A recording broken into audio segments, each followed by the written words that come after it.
C'est pas tous les jours qu'en commençant la journée, en sortant du train, on est accueilli dans la gare par une telle vue.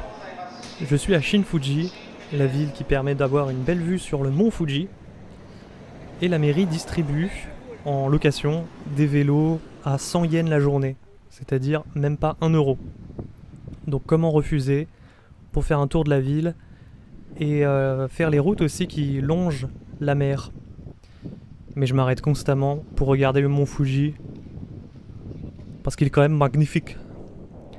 De l'autre côté de la mer, il y avait d'autres montagnes avec un peu moins de charisme.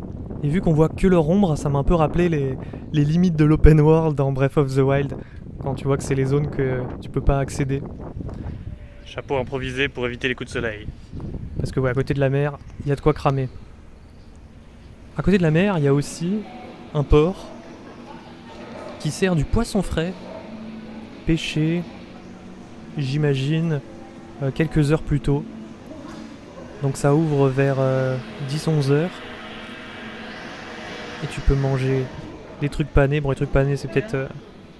ils datent d'il y a plus longtemps. Mais sinon, il y a un plat que je connaissais pas. C'est pas des vermicelles, c'est des petits poissons. On voit les yeux là.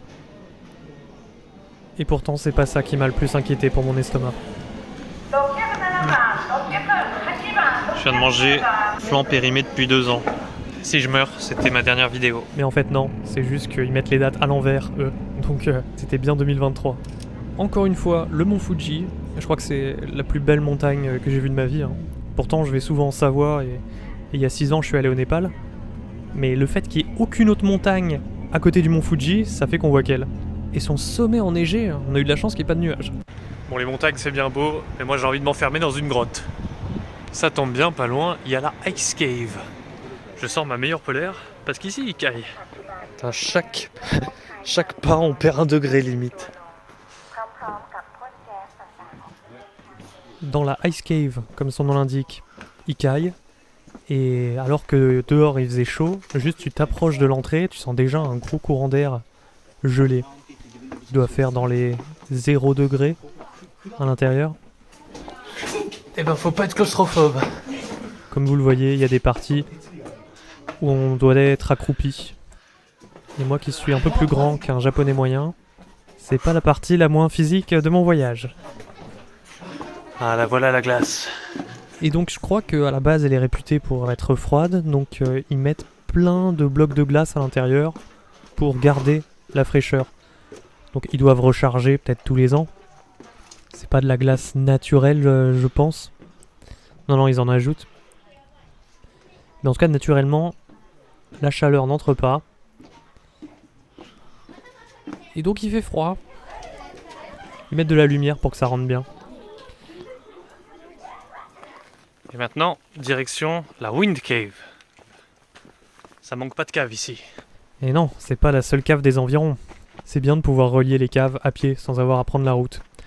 Cette forêt, je crois que c'est la forêt des suicidés, tristement renommée pour vous savez quoi. Une rando pas sous la pluie, ça change tout. Mais le sol, il a une particularité, c'est qu'il est d'origine volcanique. Et donc t'as de la terre très noire et très dure. Donc ça fait un peu mal aux pieds à force. Et c'est reparti pour un tour. Dans la Wind Cave, il n'y a pas plus de vent que dans la Ice Cave. J'ai même trouvé qu'il y avait plus de glace que dans la Ice Cave.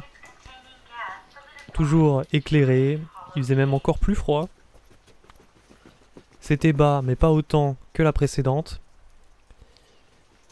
Et c'est marrant, mais en vrai, en 5 minutes, tu fais le tour. Mais le coin reste sympa, ne serait-ce que pour la vue sur le mont Fuji. Et les chemins de rando, bien designés, qui passent dans les forêts.